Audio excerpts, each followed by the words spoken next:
Яхияның икенче хаты.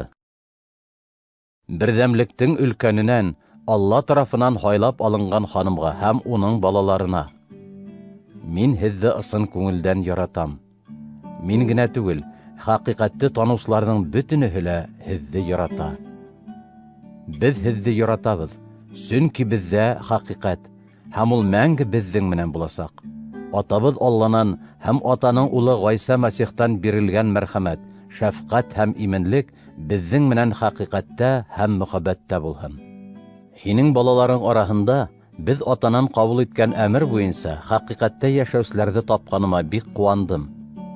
Хәзер, ханым, мин һиңә яңа әмер түгел, ә баштан ук без кабул иткән әмерне язам һәм үтенәм. Бер-беребезне яратайык. Мөхәббәт ул Алланың әмерләре буенча яшәү. Һез баштан ук ишеткән әмер ана шул, һәм һез шуның буенча яшәргә тиеш.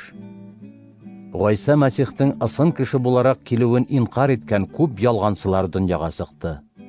Ундайдар ялгансы һәм Мәсихтең дошмандары. Нимә хакына хезмәт иткәнебезне югалтмас, ә әҗрегезне тулыһынча алыр өчен хак булыгыз. Кем Мәсих тәгълиматын тотмай һәм уның сигенән уза, унда Алла юк. Мәсих тәгълиматына тогры кеше иһә, ата менән дә, уның улы менән дә бердәм яшәй.